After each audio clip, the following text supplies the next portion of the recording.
Tourism Working Group meeting at the beautiful location of Srinagar.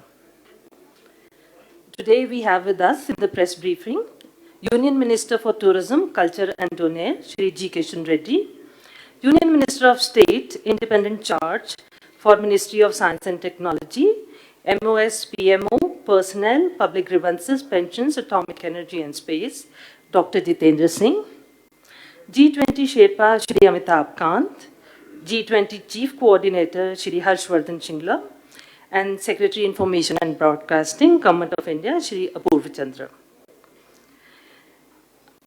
I welcome you all, sirs.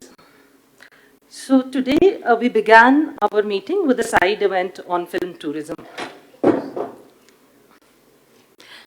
We also have several other interesting events lined up in the coming 2 days. So we will be giving you more details about that. But before we start, I would like to invite G20 Sherpa, Shri Amitabh Kant, sir, to give us a perspective on G20, its goals and objectives, and its significance for a country like India. After which, I would like to invite the honorable ministers for their remarks. So, Amitabh, sir, over to you. Thank you very much. Distinguished journalists and media personalities, we are truly delighted to welcome you to Kashmir. India is hosting the G20 presidency at a point of time when there's a lot of global turbulence. The post-COVID era has seen a vast segment of people go below poverty line. It has seen a lot of people lose their jobs. 1/3 of the world is under inflation. 75 countries of the world are facing a global debt crisis. There's a huge challenge of climate action and climate finance. In the midst of all these crises, India sees G20 as an opportunity. And as our Honorable Prime Minister has said, that India's G20 presidency will be inclusive, will be very decisive, and will be action-oriented. A G20 presidency is largely dependent, to my mind, on three things.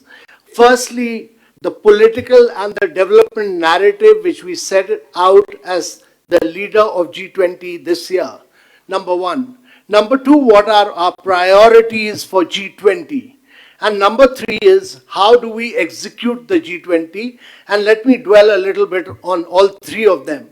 First and foremost, in India's case, the G20 is being held at a time when there are 4 emerging markets, one after another, who will hold the G20 presidency. Last year was Indonesia, this year is India, next year will be Brazil, and after that will be South Africa. So 4 emerging markets, one after another, holding G20 presidency. Secondly, the leader of G20 is the Prime Minister, Mr. Modi. He is a democratically elected Prime Minister for the second time, whose credit rating is still at record high level. And secondly is the development narrative. And the development narrative is that we are the 5th largest economy. We are growing at very high rates of about close to 7%. During the last 7-8 years, we've done some remarkable work in development. We've done a huge amount of digital transformation. We do about 11x fast payment, real-time fast payments on mobiles, 11x of what America and Europe does. We do 4x of what China does. We've built about 40 million houses. 40 million houses is like building a house for every single Australian. That's like making a complete Australia. We've provided toilet connection to over about 110 million Indians, which is like providing toilet connection to every single person living in Germany. And we provided piped water connection to 243 million Indians, which is like providing a water connection to every single person in Brazil. During the COVID period, we've done about close to 2.5 billion COVID vaccination, which is about 6x the population of United States and Europe together, which was totally paperless, cashless, digital, all digital work. And we've done 55,000 kilometers of road. 55,000 kilometers of road is like making 1.5 times the diameter of the earth. That is the kind of development work which India has done. The second is, what are our priorities for G20? The first is to do very inclusive, resilient, sustainable growth for the global economy. If there is growth, we'll be able to lift people above poverty line. We'll be able to provide better education, better health, and therefore inclusive, resilient, sustainable growth is a major priority. The second is that the sustainable development goals have been impacted because of COVID, and therefore we need to accelerate the pace of sustainable development goals which were to be achieved by 2030. Instead of moving forward, we have regressed, and therefore we'll accelerate the pace of that. And thirdly, our priority is climate action and climate finance. And simply because the earth may survive, we as human beings will go extinct, and therefore our focus will be on climate action and also the flow of resources which have to happen from the developed part of the world and from multilateral institutions.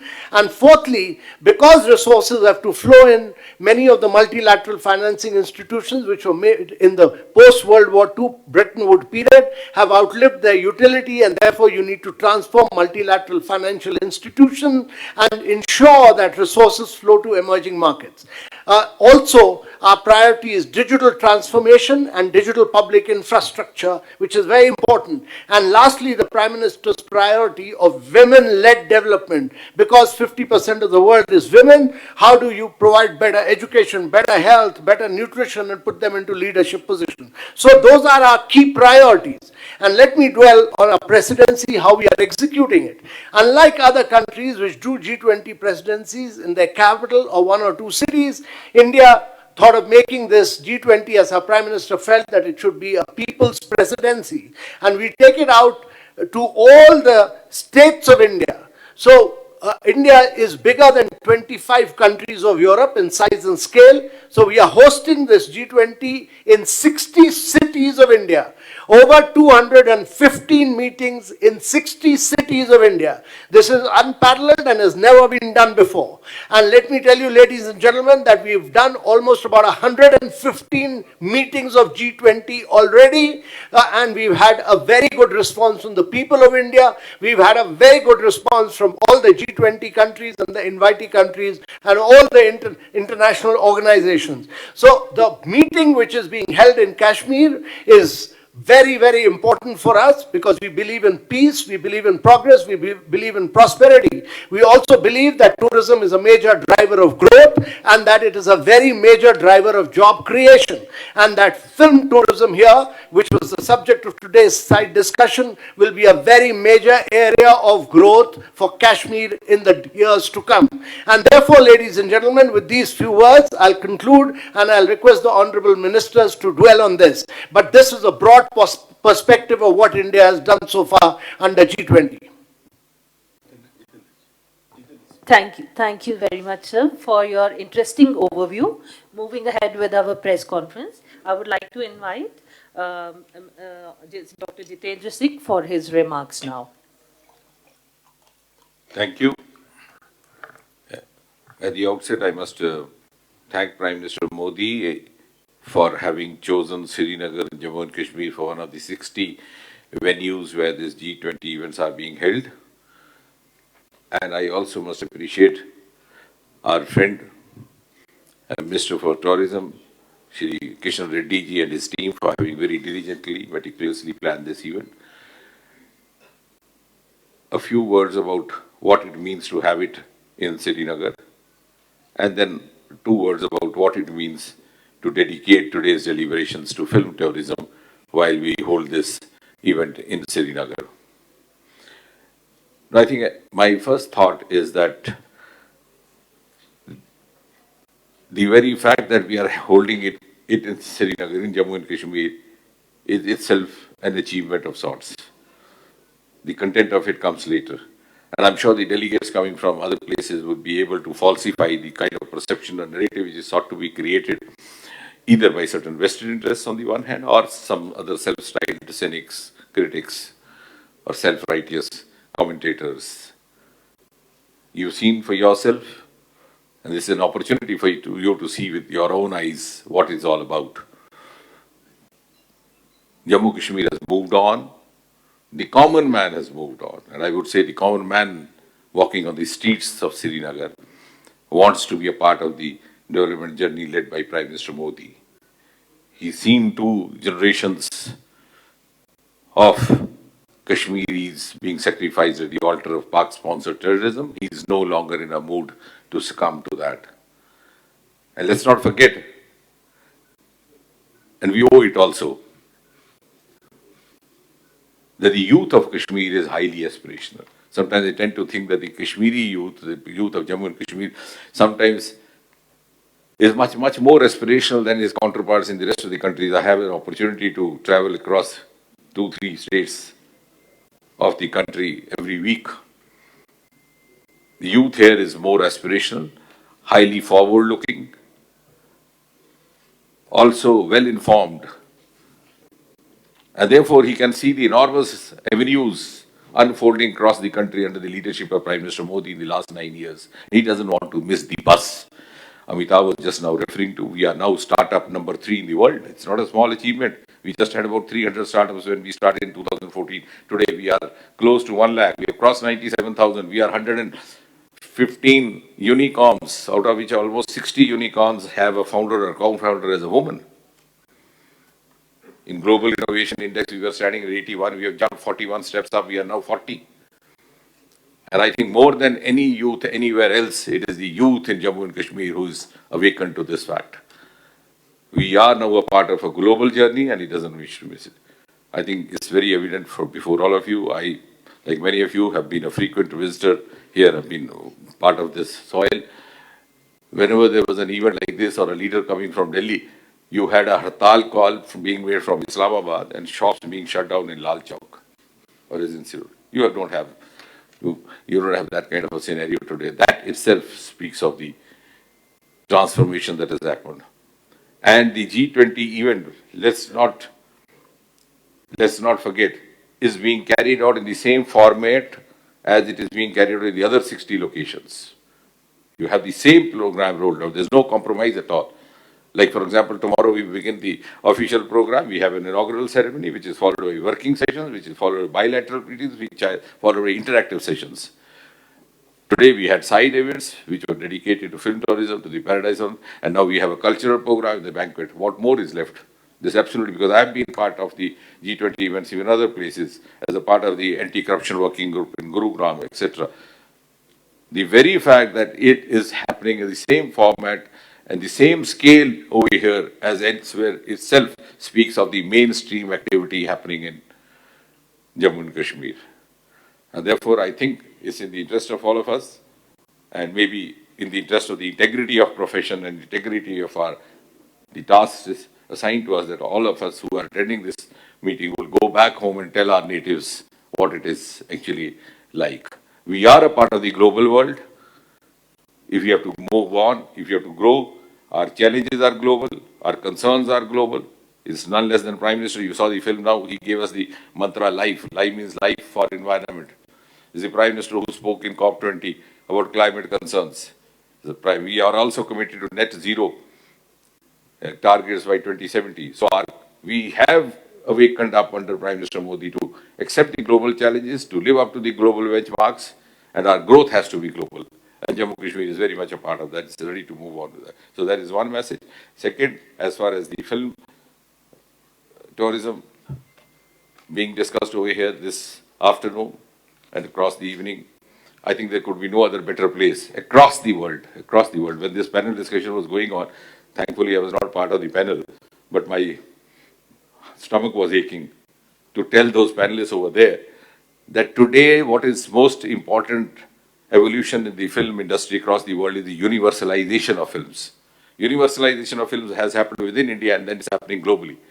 For example, till 1950s, till 1960s, we had only 3 film industries mainly in India. That was Calcutta, Bombay, and Madras. Madras Tamil industry was known more for family dramas, AVM, LV Prasad, Gemini. Bombay was known for romantic. Calcutta was known for classics, Tagore, Sarat Chandra. Then Kerala came up as experimental filmmaking. and then of course the Kannada and Telugu. Today there are universal themes happening across India. And since we are part of the global world, our lifestyles have become globally similar. We are so well connected, so well informed about each other. The themes are also global. The stories which are being produced today in India are actually not very much different from what you see in the Bollywood or in the Hollywood. It's no longer that here you have a heroine crying through the film and then, you know, becoming a martyr.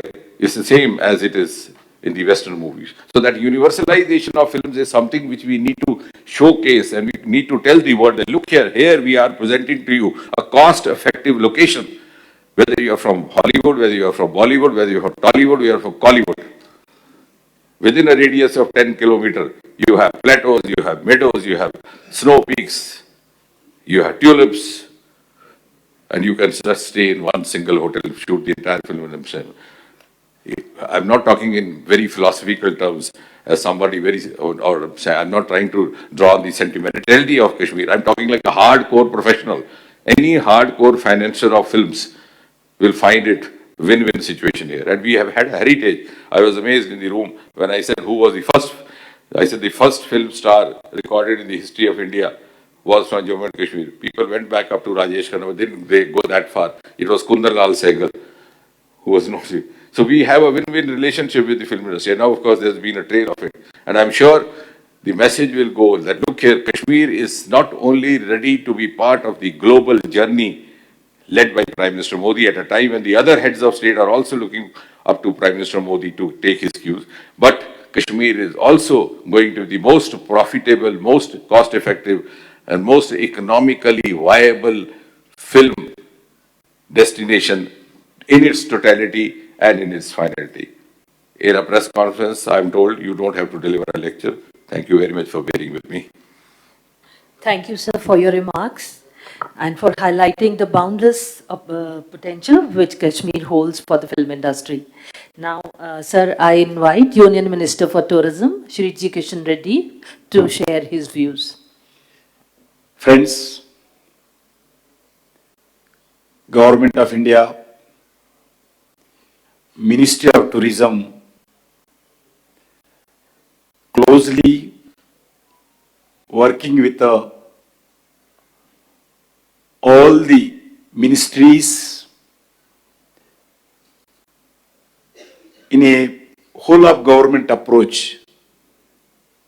Not only Government of India Ministry, we are also working with all the state governments in India. Every ministry, they have taken some responsibility for tourism encouragement and develop infrastructure activity to encourage foreign tourists and domestic tourists. And also, Government of India committed to working with all the G20 countries, invited countries, and all international organizations to promote sustainable tourism and sustainable practice. Friends, just now Jitendra Singh ji told, after Corona, in India, there is a tremendous response for domestic tourism, especially spiritual tourism. And also, if we take Srinagar city, in March 2022, Srinagar airport, monthly average 90 flights per day. 90 flights per day from Srinagar. The tourist flights, maximum tourist flights are operated. In Leh, 2020, there is 74 flights. Increased October 2022, round about 160 flights. 74 to 160 flights today we are running to Leh. And also Srinagar weekly gone up to 532 flights in the end of last year. In this year, we are expecting double tourists from foreign also, and in all states we hope because Government of India, our idea is without private investments we cannot become a world tourist destination. That's why we want to investments from globally and domestic. We also 100% FDI under leadership of the Narendra Modi ji. We are encouraging and including northeast states, hill area states, we are requesting the hospitality sector, our stakeholders, to come along with the state government and the Government of India ministries for establishment of the infrastructure to the tourists. I hope this meeting, G20 third working group meeting in Srinagar, in future, this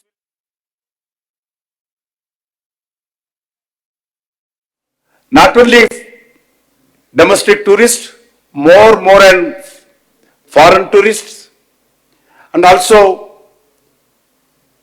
today successfully we discussed the film tourism. We are also discussing tomorrow also same our stakeholders with tourism policy and film tourism. Definitely in coming days, India for tourism, film tourism and film shootings, we are going to attract even foreign countries also. Thank you. Thank you so much, sir. Now I hand over the dice to G20 Chief Coordinator, Shri Harshvardhan Shringla ji.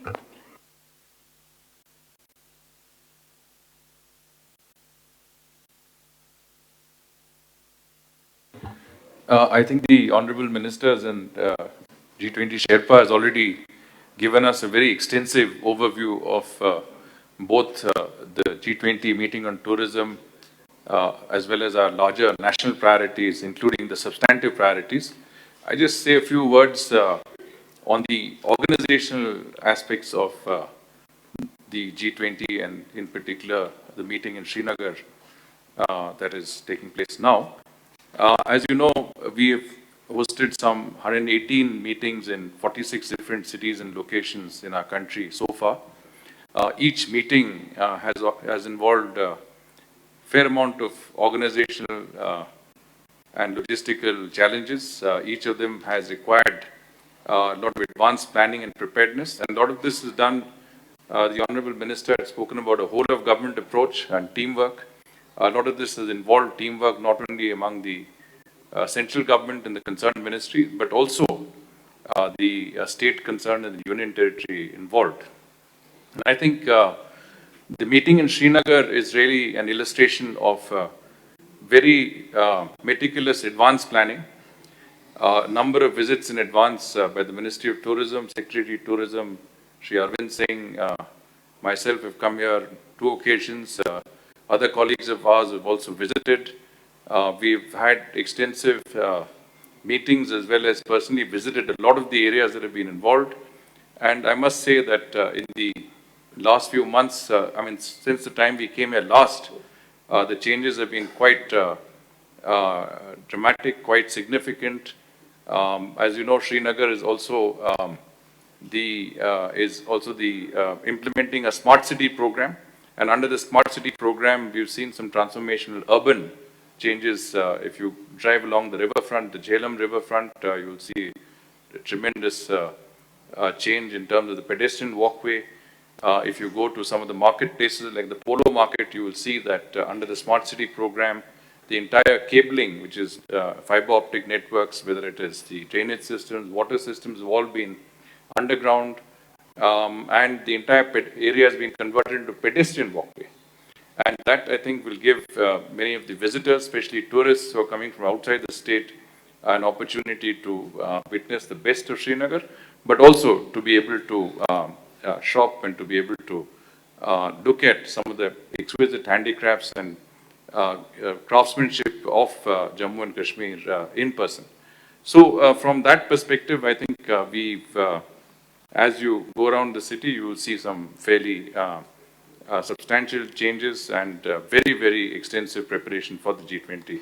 And we've always felt that it's important for any G20 meeting in any part of our country to not only prepare for the meeting, but also to make the changes that will make those cities better environments with better amenities, better facilities. And G20 meetings take place with the minimum amount of inconvenience. And that's been the effort all through, including in Srinagar. And a very quick word on also one aspect of the vision of the Prime Minister to take G20 to the grassroots levels. As you heard, we have hosted meetings in 46 locations, but we intend to host it in every state and union territory of India, so 60 different locations. The whole idea is not to have the G20 just in the capital, but to take it across to different parts of our country. So everyone, every citizen of the country becomes a stakeholder, participant in the G20 process.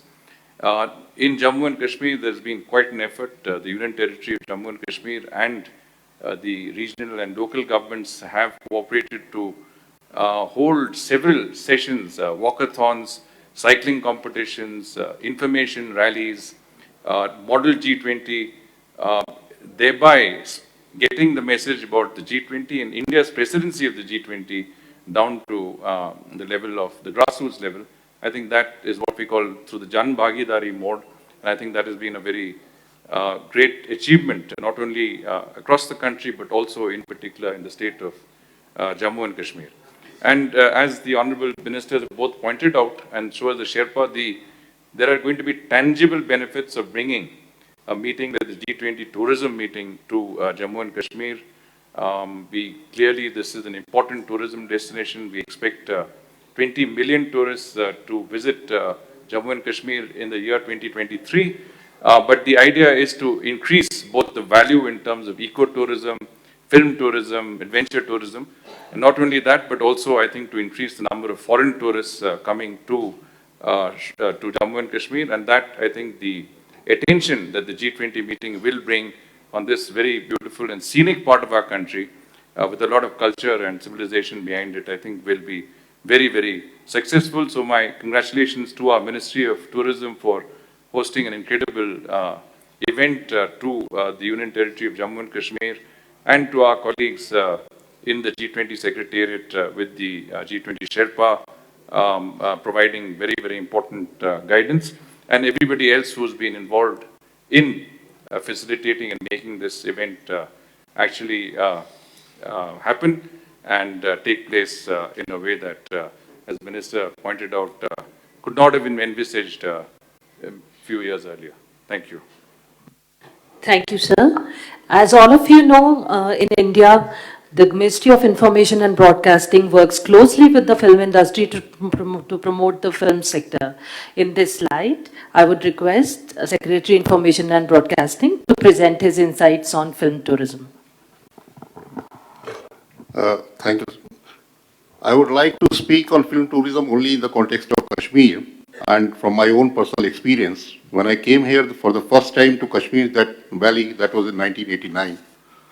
And that time we carried vivid memories of Shami Kapoor sliding down a slope clad hill, then of J. Shiv Shankar in Gulmarg in the film Aapki Kasam, and so many others of shikaras in Dal Lake. And that is what attracted us to Kashmir as being a young man that time, that is how the films were made and that is what we had seen. But unfortunately, 1989 was the last year before which insurgency started, and thereafter it was a lost almost 3 decades. And India is a young country.